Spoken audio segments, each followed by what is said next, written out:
கர்த்தர் பரிசுத்த நாமத்தில் ஸ்தோத்திரம். உங்கள் அனைவரும் இயேசு கிறிஸ்து நாமத்தில் கூட இந்த காலை வேளையில் வரவேற்கிறோம். கர்த்தர் நல்லவராக இருக்கிறார். ஒரு வசனத்தை நாம் பார்ப்போம். இந்த வேளையில் லூக்கா 18:1 சொல்லப்பட்டிருக்குது. சோர்ந்து போகாமல் எப்பொழுது ஜெபம் பண்ண வேண்டும் என்று. இந்த காலை வேளையில் கூட நாம் என்ன வந்தாலும் ஏது வந்தாலும் நாம் சோர்ந்து போகாமல் ஒவ்வொரு நாளும் நாம் ஜெபிப்போம். இந்த வேளையில் கண்களை மூடி நாம் ஜெபிப்போம். அல்லேலூயா. நன்றி செலுத்துகிறோம் ஆண்டவரே. அப்பா கொடுத்த நல்ல நாளுக்காய் கூட நாங்கள் நன்றி செலுத்துகிறோம். ஆவியானவரே, எங்களோடு இந்த வேலையில் இடைப்படும் கர்த்தாவே, எடுக்க ஒவ்வொரு பாடல் மூலியமாய் உடைய பரிசுத்தத்தினால் எங்களை நிரப்பி உடைய அபிஷேகம் எங்கள் மேலே இறங்கும்படியாக ஜெபிக்கிறோம். ஆவியானவர் தான் கொண்டு எங்களை பலப்படுத்தும். எங்களால் ஒன்ற முடியாத ஆண்டவரே, தேவ பலத்தினால் எங்களை நடத்தும் ஆண்டவரே. இயேசு மூலம் ஜெபிக்கிறோம். எங்கள் ஜீவனுள்ள நல்ல பிதாவே, ஆமென். இந்த வேளை நாம் கரங்களை உற்சாகமாக ஆத்துமாவை சொல்லி இந்த பாடலை பாடும். கட்டாயமாய் ஆண்டவர் எல்லாருக்கும் ஒரு அற்புதத்தை செய்திருப்பார். இந்த வேளையில கரங்களை தட்டி உற்சாகமாக நாம் இந்த பாடலை பாடுவோம். எல்லாரும் கரங்களை தட்டுவோம்.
Okay, praise the Lord.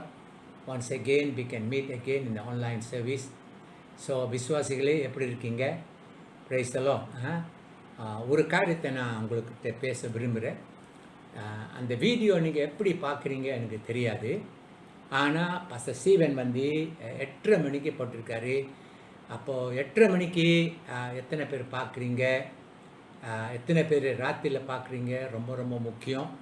உங்களுக்கு காலை வேலை இருந்துச்சுன்னா நீங்கள் சாயங்காலம் பார்க்கலாம். ஆனால் வேலை இல்லாட்டி கடவுளே நீ என்ன செய்யுங்கன்னா 8:30 மணிக்கு எழுந்திரிச்சு குளிச்சுட்டு பயபக்தியோட பைபிளோட என்ன செய்யுங்கன்னா வசனத்தை ஆன்லைன் வசனத்தை நீங்கள் கேளுங்க. ஆனால் நான் கேள்விப்பட்டேன் கால்னு பிள்ளை எப்படி ஜனங்கள் அந்த ஆன்லைன் வீடியோ பார்க்குறாங்க தெரியுமா? அவங்க வந்து டேபிளில் சாப்பாடெல்லாம் வச்சுட்டு எல்லாம் ஃபேமிலியாக உட்காந்துட்டு அந்த வீடியோ தட்டிட்டு சினிமா பார்க்குற மாதிரி பார்க்குறாங்க. சில பாஸ்டர்களை சொன்னாங்க, தயவு செய்து அதே மாதிரி செய்யாதீங்க. பயபக்தியோட பைபிளோட வந்து என்ன செய்யுங்கன்னா வசனத்தை கேளுங்க. ஏன்னா வசனம் இந்த எத்தனை நாளைக்கு ஷட் டவுன் இருக்கும் நம்மளுக்கு தெரியாது. ஆனால் நாங்கள் வந்து உங்களுக்கு இந்த ஜபிச்சு அந்த வசனத்தை நம்மளுக்கு சொல்லி கொடுக்குறோம். அப்போது அந்த வசனத்தை நீங்கள் கேட்டால் தான் நீங்கள் உங்கள் வாழ்க்கையை நீங்கள் சரிப்படுத்த முடியும். அதனால தான் ஆண்டவர் ஹசக்கே ராஜாவை பார்த்து சொன்னார், உங்கள் வீட்டை ஒழுங்குபடுத்து, நீ சீக்கிரமாக சாபாய். ஒழுங்கு நம்ம வீட்டு அந்த வசனத்தை நீங்கள் கேட்க நீங்கள் என்ன செய்றீங்கன்னா உங்கள் ஆவிக்குரிய வாழ்க்கையை நீங்கள் ஒழுங்குபடுத்துறீங்க, சரிப்படுத்துறீங்க, பாவத்தில் நீங்கள் மனத்திருவீங்க. அதனால தான் தயவு செய்து மற்ற ஊரில் அப்படி ஜனங்கள் எப்படி வீடியோ ஆன்லைனில் வீடியோ பார்க்குறாங்க அதே மாதிரி செய்யாதீங்க. குளிச்சுட்டு ஜபிச்சுட்டு நல்ல அழகாக சர்வீஸில் எப்படி உட்காரணும் கடவுளை நீங்கள் கனப்படுத்துங்க, உங்களே கடவுள் கனப்படுத்துவார். அந்த கர்த்தருக்கு ஸ்தோத்திரம். இந்த கால வேளையில் நம்ம வந்து 2 நாளாகமம் புஸ்தகத்துக்கு நம்ம திருவோம். 2 நாளாகமம் வசனம் வந்து 20, 21 2 வசனத்தை இந்த கால வேளையில் நம்ம தியானிக்க போகிறோம். இது நிமித்தம் ராஜாவாகிய எசேக்கியாவோ ஆமோத்சின் குமாரனாகிய ஏசாயா தீர்க்கதரிசியோ பிரார்த்தித்து வானத்தை நோக்கி அபயமிட்டார்கள். 21 அப்பொழுது கர்த்தர் ஒரு தூதனை அனுப்பினார்.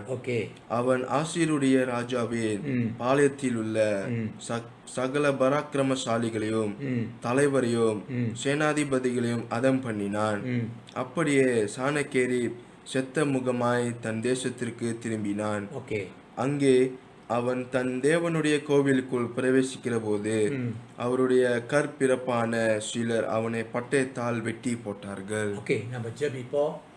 ஆண்டவர் இந்த வசனத்தை அபிஷேகம் பண்ணுவார்.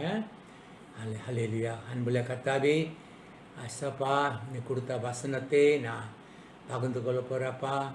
இந்த வசனம் மூலமாக அநேக பேர் கேட்டு ஆண்டவரே அப்பா கேட்டு அதே பிரகாரம் ஜீவிக்கிறது கர்த்தாவே நீ உதவி செய்யும். வருகைக்கு நீ ஆயத்த பண்ணும் ஆண்டவரே. எல்லா தடை செய்கிற ஆவி இயேசு நாமத்தினால கட்டி அப்புறப்படுத்துகிறோம். ஐயா அந்த கால வேளையில உங்கள் நாம மட்டும் மகிமைப்படுத்தும். ஆண்டவர் இயேசு கிறிஸ்து நாமத்தினால வேண்டி ஜெபிக்கிறேன். ஆமென். கர்த்தருக்கு ஸ்தோத்திரம். நம்ம வந்து இந்த இந்த 20வது வசனம் கொஞ்சம் நம்ம தியானிப்போம். 20வது வசனம், இது நிமித்தம்னா அவங்களுக்குள்ள ஒரு பெரிய பிரச்சனை பற்றி நான் இந்த காலையில் நம்ம பேச மாட்டோம். ஆனால் இந்த 2 பேரு கூட ஜெப பற்றி நம்ம கொஞ்ச நேரம் நாம் தியானிக்க போகிறோம். ராஜாவாகிய எசேக்கியா ஆமோனின் குமாரனாகிய ஏசியா தீர்க்கதரிசி பிரமித்து வானத்தை நோக்கி அபயமிட்டார்கள்.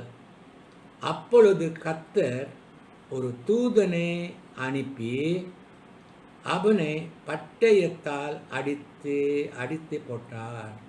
அப்போ பாருங்க, இந்த கிறிஸ்தவ வாழ்க்கையில் எல்லாரும் ஜபிக்க வேண்டும். பாருங்க, இங்கே வந்து ராஜா எசேக்கியா ராஜா ஜபிக்கிறாரு. 2வது தீர்க்கதரிசி ஐசியா ஜபிக்கிறாரு. அப்போ ஜப வந்து 2 பேர் இந்த என்ன செய்கிறாங்கன்னா ஜபிக்கிறாங்க. ஆனால் இந்த 2 வசனத்தை நம்ம கொஞ்சம் நான் சொல்லிக் கொடுக்குறோம் உங்களுக்கு. என்ன சொல்கிறது, பிரமித்து பயமிட்டார்கள். இங்கிலீஷில் எழுதுறப்பட்டிருக்கு ஹசக்கையா ராஜா, தென்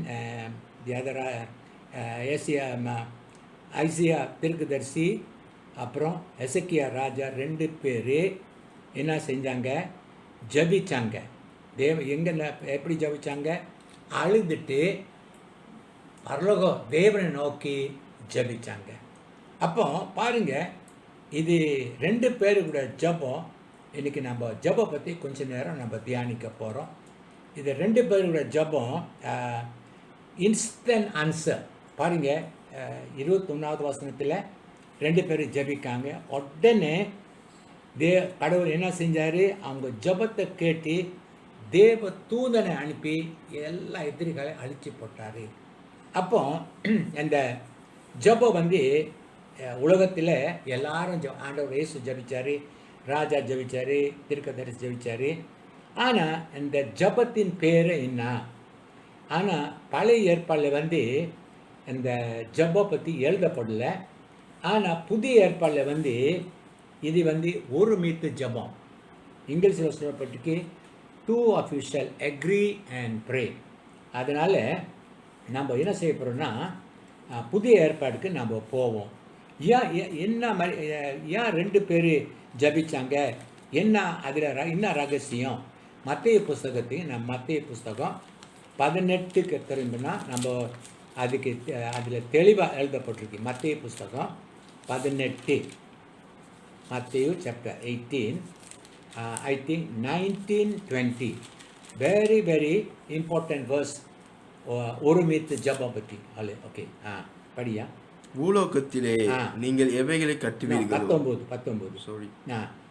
அல்லாமலும் உங்களில் 2 பேர் தங்கள் வேண்டிக் கொள்ளும் போகிற எந்த காரியத்தை குறித்தாகிலும் பூமியிலே ஒருமனப்பட்டிருந்தால் பரலோகத்தில் இருக்கிற என் பிதாவினால் அது அவர்களுக்கு உண்டாகும் என்று உங்களுக்கு சொல்கிறேன். போதும். அப்போ 2 பேர் என்ன செய்யணும்? தாங்கள் வேண்டு கொள்ளுகிறார் எந்த காரியத்தை, anything 2 of you shall agree anything. அது கண்டிஷன், கடவுள் கண்டிஷன் கொடுக்கல, இது முடியாது, இது. ஆனால் அன்கண்டிஷனல் ப்ரேயர். அப்போ என்ன சொல்லப்பட்டிருக்குன்னா, யூ ப்ரே அண்ட் என்ன கடவுள் என்ன செய்வார் என்று கர்த்தர் என்ன செய்வார், உங்களுக்கு பதில் கொடுப்பாரு. ஏன் இதில் என்ன ரகசியம் இருக்குன்னா, 2 பேர் நீங்கள் கூடி ஜபிக்கும் போது 20வது வசனத்தில் நீங்கள் படிச்சுப்பாரு சில காரியங்கள். அந்த காண்டரோட ப்ராமிஸ் என்ன இருக்காங்க. ஏனெனில் 2 பேராவது 3 பேராவது என் நாமத்தினாலே எங்கே கூடியிருக்கிறார்களோ அங்கே அவர்கள் நடுவிலே இருக்கிறேன் என்றார். அப்போ ப்ராமிஸ் தெரியுங்களா? அப்போ இது வந்து எந்த இதில் மதத்தில் எந்த இதில் புஸ்தகத்தில் இதே மாதிரி நீங்கள் பார்க்கவே முடியாது. ஆனால் பைபிள் 2 பேர் 2 பேர் 3 ஏன் நாமத்தில் கூடுறாங்களோ அந்த ஐ am in the midst. அப்போது காட்ஸ் ப்ரெசன்ஸ் ரொம்ப முக்கியம், தெரியுதா? அப்போது 2 பேர் நம்ம குடும்பத்தில் உட்காந்து ஜெபிக்கலாம், ஹஸ்பண்ட் ஒய்ஃப் ஜெபிக்கலாம், அப்புறம் வேறு யார் ஜெபிக்கலாம். நோவா குடும்பத்தில் பார்த்தீங்களா, நோவா குடும்பம் 5 பேர் இல்லை 8 பேர் ஜெபிச்சாங்க. அப்போ ஜெபம் தான் ரொம்ப ரொம்ப ஒரு, ஆனால் நீங்கள் ஜெபிக்கும் போது கடவுள் அங்கே இருக்கிறார், அவங்க பதில் கொடுக்கறதுக்காக. அப்போ இதில் டு அபிஷியலி ஓகே.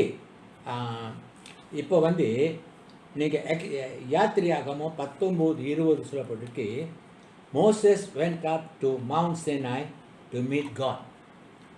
பழைய ஏற்பாடில் மோசே எங்கே போனார்? கடவுள் சந்திக்கிறதுக்காக என்ன சீனாய் மலைக்கு போனார். பழைய ஏற்பாடுக்கு புதிய ஏற்பாடுக்கு லாட் ஆஃப் அட்வான்டேஜ் நம்மளுக்கு. அந்த காலத்தில் அப்போது மோசே மட்டும்தான் அந்த இடத்துக்கு போக முடியும், மற்ற ஆள் போக முடியாது. ஆனால் புதிய ஏற்பாடில் இயேசு வந்த பிறகு நம்ம எந்த இடத்துல 2 விஸ்வாசி சொல்லும்போது born again, spirit filled, அதான் கண்டிஷன். அப்போது 3 I am in the midst there. Okay.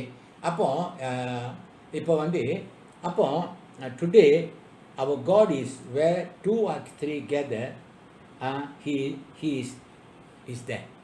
when 2 பேர் 3 பேர் எங்கே கூடி ஜெபிக்கிறாங்களோ அவர் அங்கே இருக்கிறார். அதனால தான் இந்த கடைசி நாளிலே நம்ம இந்த ஷட் டவுன் பீரியட், எத்தனை நாளைக்கு இந்த ஷட் டவுன் பீரியட் வரும் நம்மளுக்கு தெரியாது. ஆனால் நம்ம கடமை என்னன்னா நம்ம ஜபிக்கணும். ஆண்டவர் இயேசு காலையில் ஜபிச்சார், சாயங்காலம் ஜபிச்சார், ராத்திரி ஜபிச்சார். அப்போ ஜபம் தான் என்ன செய்யும், ரொம்ப ரொம்ப ரொம்ப முக்கியம். அப்போ 12 வயசில் ஆண்டவர் இயேசு 12 வயசில் அவர் ஆவியில் அவர் பெலமாக இருந்தார். இன்னைக்கு கால வேளையில் 2 பேர் கூட ஜப பற்றி கொஞ்ச நேரம் நம்ம தியானிக்க போகிறோம். அவங்களுக்கு நல்லா தெரியும், இவர் ஆப்ரஹாம் சாரா அவங்க வயசான காலத்தில், அந்த சாராளுக்கு 90 வயசு, ஆப்ரஹாமுக்கு 100 வயசு. ஆனால் கடவுள் சொன்னார் உனக்கு ஒரு குழந்தை பிறப்பாரு சொல்லி. ஆனால் 2 பேர் எப்படி ஜெபிச்சாங்கன்னு பரிசுத்த ஆவியானவர் எங்கே எழுதியிருக்கு தெரியுமா? சாரால் பற்றி எபிரியர் புஸ்தகம் 11ஆம் அதிகாரத்துக்கு நம்ம திரும்புவோம். 11:11. அப்போது நம்ம 11:11 ஹீப்ரூ சாப்டர் 11:11 போயிடுவோம். வாங்க 11:11 எடுத்தோடனே படியா. 11:11 விசுவாசத்தினாலே சாராளோ வாக்குத்தத்தம் பண்ணினவர் உண்மை உள்ளவர் என்ன பண்ணி கற்பத்தரிக்க பலன் அடைந்து வயது சென்றவளாய் இருந்தும் பிள்ளை பெற்றாள். ஓகே. அப்போ எபிரியர் புஸ்தகம் ஓகே. விசுவாசத்தினால சாரா வாக்குத்தத்தம் பண்ணினவர் உண்மை உள்ளவர். அப்போ அந்த வாக்கு தத்துவம் இங்கே இருக்கு. அதான் அப்போ கடவுள் நம்மளுக்கு ஒரு வாக்கு தத்துவம் கொடுத்துருக்காரு. அப்போ நீங்கள் எடுக்க வேண்டாம். தெசலோனிக்கா புஸ்தகம் 5:24 நம்ம படிக்கும் போது அது ரொம்ப தெளிவாக எழுதுறப்பதுக்கு, அழைத்தவர் உண்மை உள்ளவர், அவர் அப்படியே செய்வார். அப்போ சாரால் என்ன செஞ்சுருக்காங்க, இதுதான் வாக்கு தத்துவம். பார்த்தீங்கன்னா நீ 1 தெசலோனிக்கா 5:24 படி. 5:24 என்ன சொல்லிருக்கு? 5:24 தெசலோனிக்கா 1 தெசலோனிக்கா 5:24. உங்களை அழைக்கிறவர் உண்மையுள்ளவர், அவர் அப்படியே செய்வார். ஓகே. அப்போ இதுதான் வாக்கு தத்துவம். அவர் அழைத்தவர் உண்மை உள்ளவர். இங்கிலீஷில் சொல்லி ஃபெய்த்ஃபுல். God is faithful. அப்போது அவங்க என்ன செஞ்சாங்க, அவங்க அவங்க சரீரத்தை பார்க்கல, அவங்க பார்க்கல. அவங்க எங்கே பார்த்தாங்க? ப்ராமிஸ். யார் ப்ராமிஸ் பண்ணார்? அப்போ யார் ப்ராமிஸ் பண்ணாங்க? அவங்களுக்கு தான் நம்ம பார்க்கணும். எப்ரியர் 12:1 எழுதப்பட்டிருக்கு. அவர் துவக்கிறவர் முடிக்கிறவராக இருக்கிறார். He is the author and finish. அவர் தான் இந்த பைபிள் நம்மளுக்கு கொடுத்துருக்கிறாரு. அப்போ வாக்கு தத்தம் பண்ணினாருக்கு. நம்ம என்ன செய்யணும்னா நம்ம வந்து அவரே நோக்கி நம்ம பார்க்கணும். தெரியுதா? அவரே அவர் தான் ப்ராமிஸ் பண்ணார்ல அவரே. அப்போ சாரால் வந்து என்ன செய்யலை, அவர் வந்து சரீரை பார்க்கல. ஐயோ நான் 90 வயசாச்சு, இதை டாக்டர் சொல்லி டாக்டர் கூட முடியாது அவர் அப்படி நினைக்கல. ஆனால் வாக்கு தத்தம் பண்ணவர் உண்மை உள்ளவர், அப்படியே செய்வார் சொல்லி என்ன செஞ்சார், அவங்க விசுவாசத்தினால என்ன செய்ய குழந்தை பிறக்கிறதுக்கு பெலன் பெற்றுக்கொண்டார். கேள்வி சீக்ரெட் தான். ஆனால் சில பேர் என்ன செய்கிறாங்க, வாக்கு தத்தம் பண்ணினா அப்போது அப்படியே நம்ம பார்க்காம வேற எங்கே அங்கே பார்த்துட்டே இருக்கிறோம். அதுதான் அநேக பேர் மிஸ்டேக் பண்ணுறாங்க. ஓகே, அப்போ வாக்கு தத்தம் பண்ணினார் ஒன்று. இது இந்த ஸ்கிரிப்சர் தான் கடவுள் எனக்கு 74, நீங்கள் எங்கே இருக்குன்னு தெரியாது, 74 பைபிள் ஸ்கூல் நான் போகும்போது ஒரு பாஸ்டர் எனக்கு சூரை அனுப்பி இந்த வசனத்தை கொடுத்தாரு. அவர் அழைத்தவர் உண்மை உள்ளவர், அவருக்கு என்ன அவர் உனக்கு எல்லாம் செஞ்சு முடிப்பார். அப்போ இதுவரை கடவுள் வந்து என்னை விட்டுட்டு போகல, அவர் எல்லாம் எனக்கு செஞ்சுட்டு வர்றார். ஆனால் வாக்கு நம்ம வந்து நம்ம பிடிக்கிறது வந்து அந்த ப்ராமிஸ். யார் ப்ராமிஸ் பண்ணார் அவரே தான் நம்ம பிடிக்கணும். தெரியுதா? அப்போ புருஷக்காரர் என்ன செஞ்சார் நம்ம பார்ப்போம், ஹஸ்பண்ட் என்ன செஞ்சார் பார்ப்போம். ஓகே, ஹஸ்பண்ட் வந்து ரோமர் புஸ்தகத்தை நம்ம தெரியுமா, ரோமர் புஸ்தகம் பாருங்கள். ஹஸ்பண்ட் பாருங்கள், 2 பேர் ஹஸ்பண்ட் ஒய்ஃப். புருஷக்காரன் என்ன செய்கிறாரு பார்ப்போம். பாருங்கள் 19, 20, 21. 19 chapter 4, Romans chapter 4 verse 19, 20, 21 and 23. Okay. அவன் விசுவாசத்தினாலே பலவீனமாய் இருக்கவில்லை.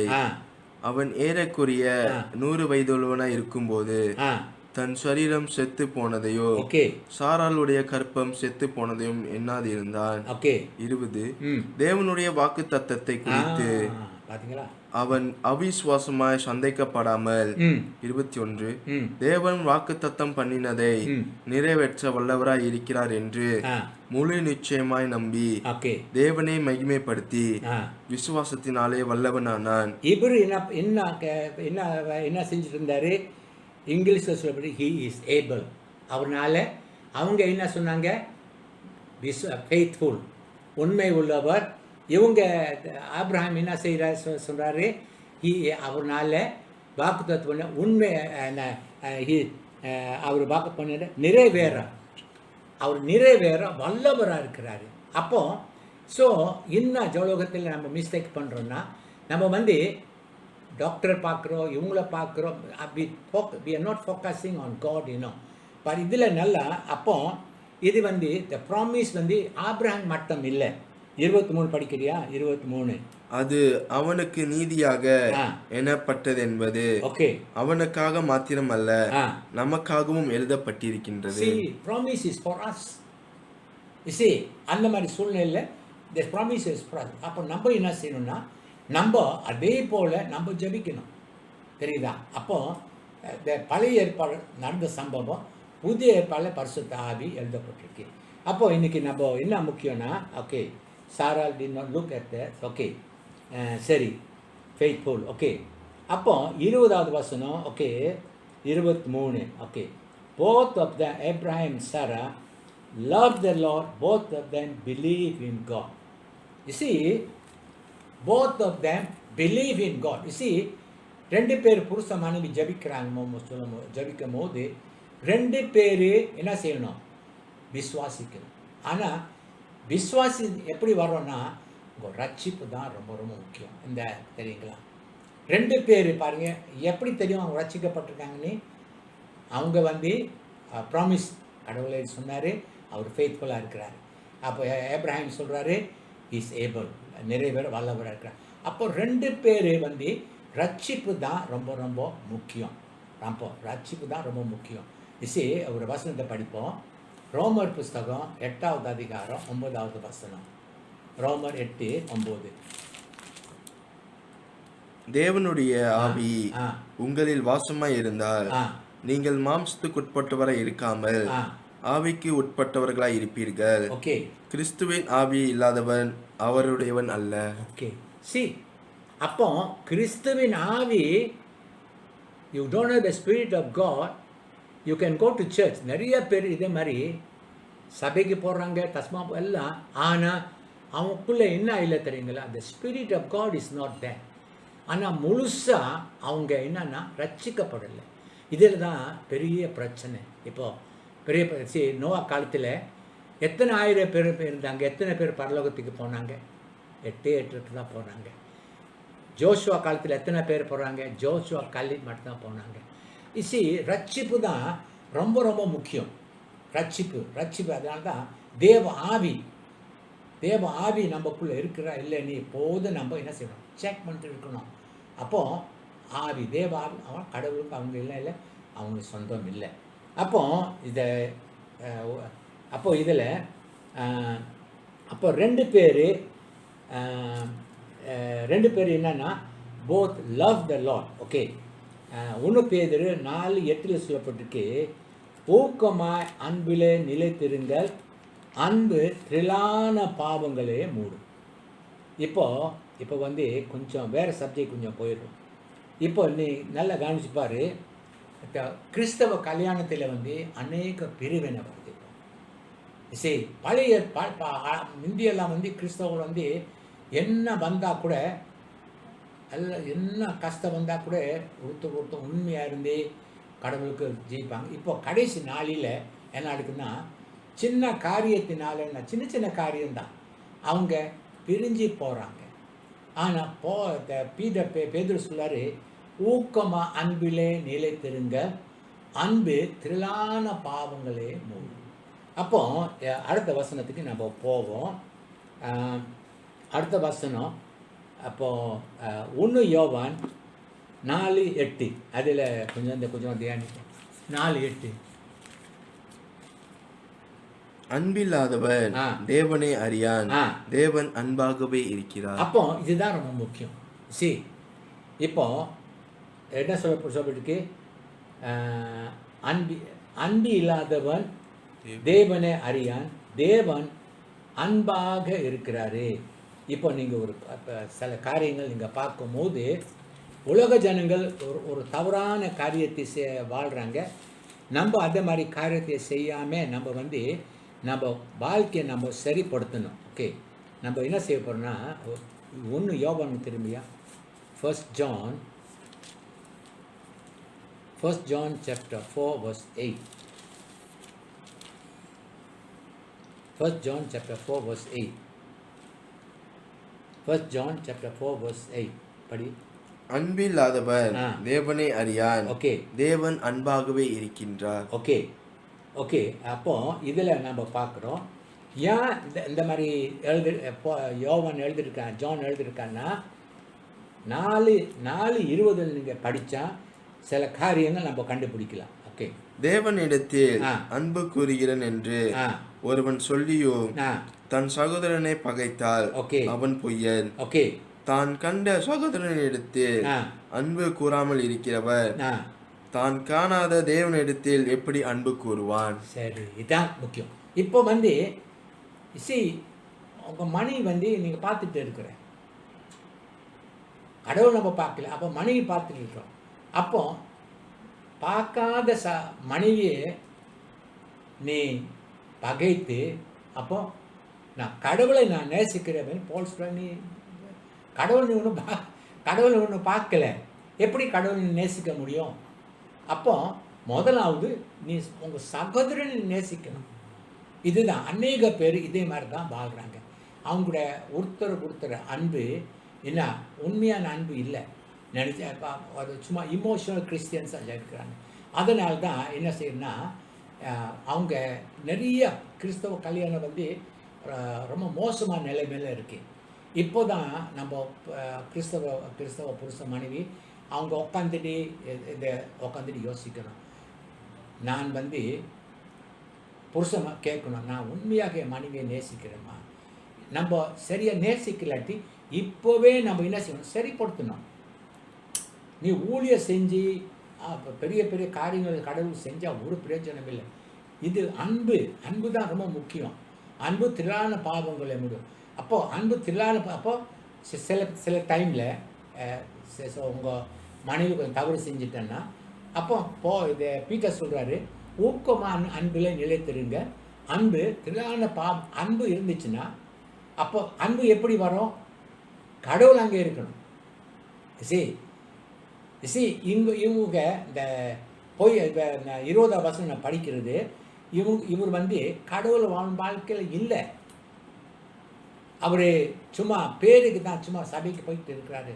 அப்போது ஜான் சொல்கிறாரு 21ஆவது வசனத்தில், தேவன் நம்மளுக்கு கட்டளை கொடுத்துருக்கா. இதுக்காக என்ன 40 படி 21 படி, தேவனிடத்தில் அன்பு கூறுகிறவன் தன் சகோதரனிடத்திலும் அன்பு கூற வேண்டும் என்கிற இந்த கற்பனை அவராலே பெற்றிருக்கின்றோம். அவராலே கடவுள் கொடுத்திருக்கிறாரே. அப்போ நீ கடவுள் வசனத்துக்கு நீ என்ன செய்யற? நேசிக்காம பகைத்து நீ வாழ்ந்துட்டு இருக்கிற. அப்போ இதில் தான் நம்ம ஃபேமிலியில் இதுதான் நம்ம சரிப்படுத்தணும். புருஷ மனைவி எப்படி பாருங்க, நம்ம 2 பேர் புருஷ மனைவி 2 பேர் சேர்ந்து ஆபிரகாம் சாரா ஜபிச்சாங்க. அந்த ஜபத்தில் ஒரு பயங்கரமான காரியம் கடவுள் செஞ்சிருக்கிறாரு. என்னன்னா, அவளுக்கு 90 வயசு, இவளுக்கு 100 வயசு. ஏன்னா அவங்களோட நம்பிக்கை 2 பேரோட நம்பிக்கை கடவுள் மேலே இருந்தனால தான் கடவுள் ஒரு அற்புதம் செஞ்சிருக்கிறாரு. ஏன்னா அவங்க நம்பிக்கை கடவுள் மீது. அப்போது சில டைமில் சில பேர் ஜபிக்கிறாங்க, நம்ம ஆமாம்மா நாங்கள் ஜபிக்கிறோம், ஆனால் அவங்கள ஜபத்துக்கு பதில் கிடைக்காது. ஏன்னா புருஷெல்லாம் சில டைமில் உண்மையாக மனைவி நேசிக்க மாட்டாங்க. அப்போ மனைவி சில டைம் புருஷன் சும்மா கடுமைக்காக. அப்போது கடைசி நாளில் நம்ம கிறிஸ்தவ கல்யாணம் பயங்கரமான நிலைமை இருக்குது. அப்போது இன்றைக்கி யார் இந்த ஆன்லைன் மெசேஜ் நீங்கள் கேட்குறீங்க, உங்கள் அன்பு கடவுள் உங்கள் புருஷன் மேலே எப்படி இருக்குது? மனைவிமார்களே, உங்கள் அன்பு உங்கள் அன்பு புருஷன் மேலே எப்படி இருக்குது? புருஷர்களே, உன் அன்பு உங்கள் மனைவி மேலே எப்படி இருக்குது? இப்போவே நீங்கள் சரிப்படுத்தினா அப்போது நல்லமாக இருக்கும். அதனால தான் ஆண்டவர் ஹசகேயா ராஜாவை பார்த்து சொல்கிறாரு, உங்கள் வாழ்க்கையை ஒழுங்குபடுத்து, நீ சீக்கிரமாக சாவா. ஏன்னா வசனம் கோபம் கொண்டாலும் பாவம் செய்யாதீங்க. கோபம் வரும், சண்டை வரும். ஆனால் நம்ம என்ன செய்யணும்? பிசாசுக்கு நம்ம என்ன செய்யக்கூடாது? இடம் கொடுக்கக்கூடாது. அப்போது புருஷ மனைவியுடைய ஜபம். அப்போ அடுத்த ஜபம் என்ன ஜபம்னா, அடுத்த ஜபம் சபை உருமான ஜபம். இங்கே ஹசகேயா ராஜா தீர்க்கதரிசி 2 பேர் ஜபிச்சாங்க. அப்புறம் ஆபிரகாம் சாரா ஜபிச்சாங்க. இப்போ சபை உருமான ஜபம், சபையில் உருமான ஜபம். நம்ம அப்போஸ்தலர் புஸ்தகம் 2ஆவது அதிகாரத்துக்கு நம்ம போவோம். Acts chapter 2. Chapter 2, okay. அப்போ chapter 2ல் இதில் நல்லா பாரு,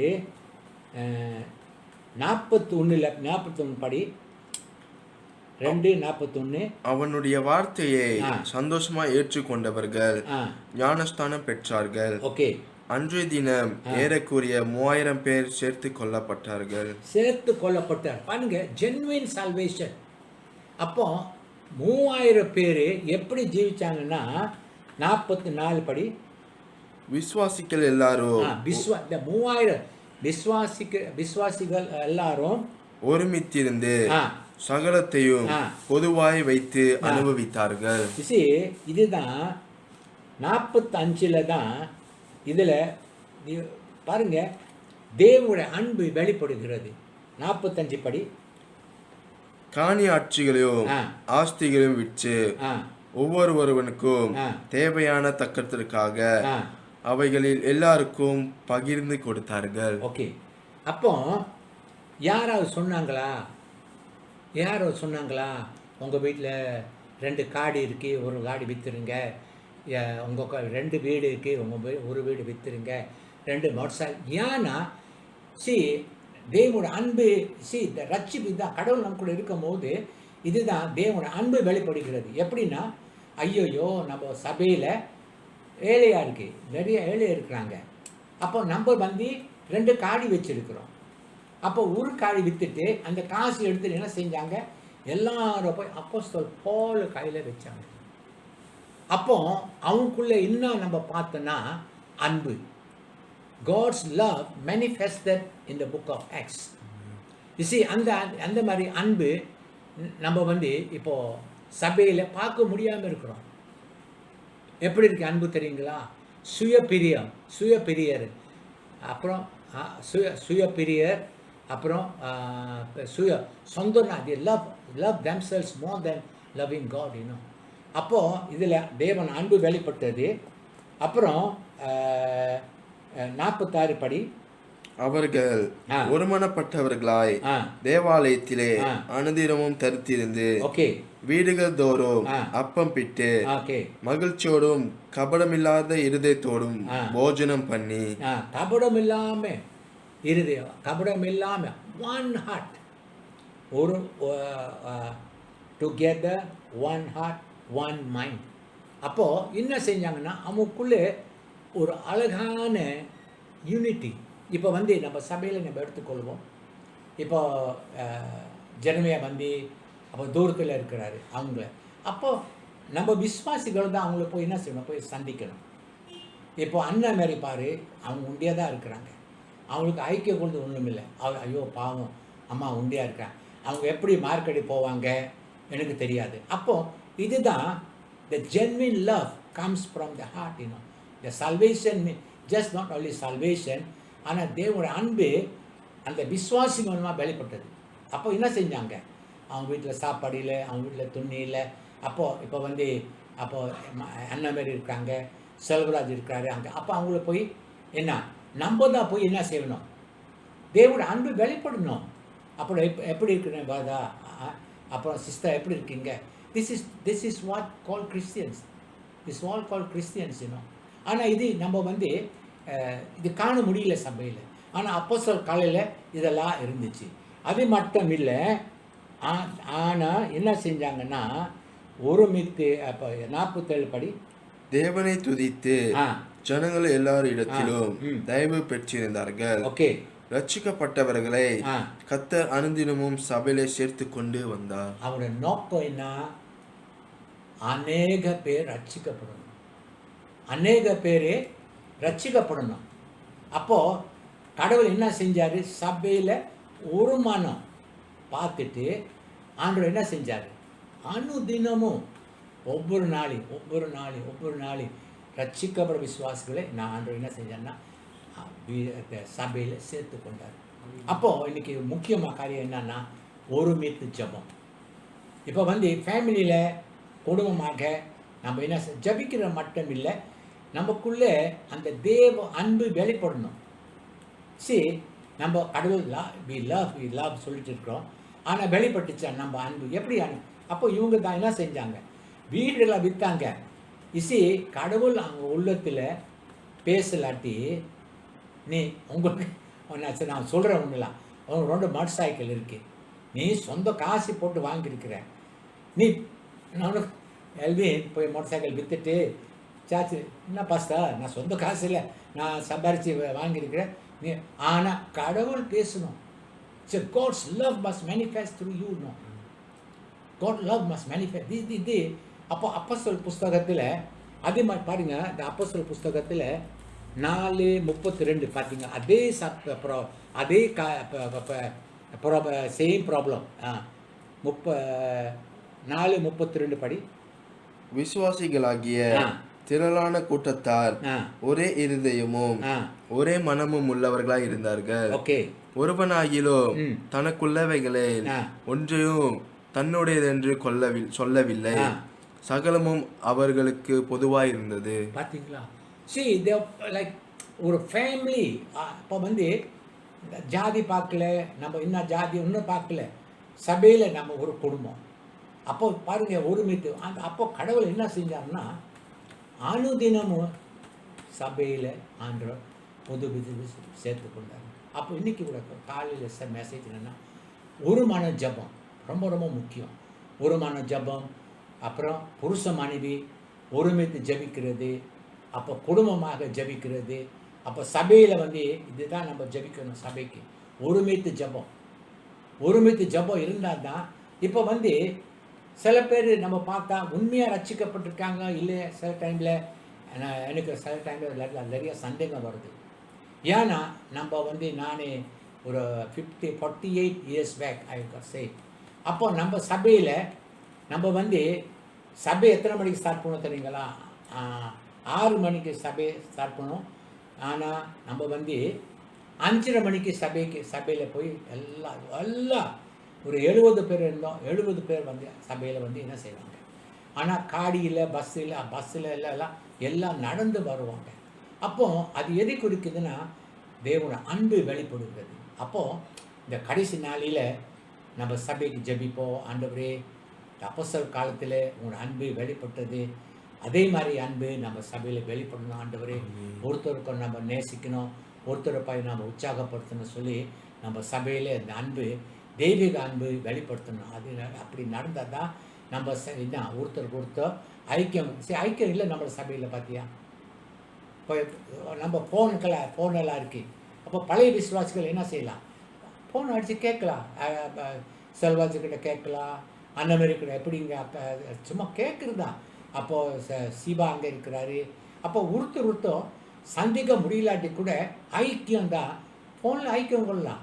போய் அப்புறம் எப்படி உங்களுக்கு என்ன தேவை இருக்குது நம்ம ஜெபிக்கலாம். அப்போ இதுதான் சபையில், அப்போஸ்தலர் சபையில் ஒருமித்து ஜெபிக்கும் போது தேவனோட அன்பு வெளிப்பட்டது. அப்போ இந்த கால வேளையில் நம்ம சபைக்கு அந்த உலக ஜனங்கள் கேட்டுக்கிட்டு இருக்கிறாங்க, ஒருமித்து ஃபேமிலியில் ஒருமித்து புருஷ மனைவி ஒருத்தருக்கு நேசிக்கணும், புருஷ மனைவி ஒருமித்து வாழணும். இதெல்லாம் ரொம்ப ரொம்ப முக்கியம். ஏன்னா கடைசி நாளில் புருஷ மனைவி அநேக பிரிஞ்சு போகிறாங்க சின்ன சின்ன காரியத்தில். ஆனால் கடவுள் அவங்களுக்கு என்ன கொடுக்கணும்னா தெய்வீக அன்பு திரளான பாவங்களை மூடு. அப்போ ஒருத்தருக்கு ஒருத்தர் நேசித்தா, ஒருத்தர் மன்னிச்சா அவங்க பிரியவே மாட்டாங்க. அதனால் அவங்க உள்ளத்தில் அன்பு நிரப்பி ஒருத்தர் மன்னிக்கணும். சபையில் ஒரு மனம் ஆவி கர்த்தர் ஊற்றணும். நம்ம புது ஆத்மாவில் சபைக்கு வரணுக்காக நம்ம ஜெபிக்கிறோம். அன்பிலே தகப்பனே, இந்த கால வேளையில் ஐயா அப்போஸ்தலர் புஸ்தகத்தில் ரட்சிக்கப்பட விசுவாசிகள் ஒருமித்து ஜெபிச்சு ஆண்டவரே அவங்களோட பொசஷன்லாம் விற்றுட்டு அப்பா யாருக்கு என்ன தேவை இருக்குது கொடுத்து ஒரு மான்மா வாழ்ந்தாங்க ஆண்டவரே. அதே போல் நம்ம சபை அந்த மாதிரி அன்பு வெளிப்படணும் ஆண்டவரே. நம்ம சபை ஐக்கியம் குறைவாக இருக்கு ஆண்டவரே. அந்த ஐக்கியம் அப்போ மறுபடியும் நம்ம ஒருத்தர் ஐக்கியம் கொள்ளணும் சொல்லி ஃபோன் மூலமாக ஐக்கியம் கொள்வது கர்த்தாவே உதவி செய்யும். ஒவ்வொரு விசுவாசிகள் நீ ஆசீர்வதியும் ஆண்டவர் இயேசு கிறிஸ்து நாமத்தினாலே வேண்டி ஜெபிக்கிறேன், ஆமென். என் ஆத்மாவே கர்த்தரை ஸ்தோத்திரி, என் முழுலமே அவர் பரிசுத்த நாமத்தை ஸ்தோத்திரி. என் ஆத்மாவே கர்த்தரை ஸ்தோத்திரி, கர்த்தர் செய்த சகல உபகாரங்களும்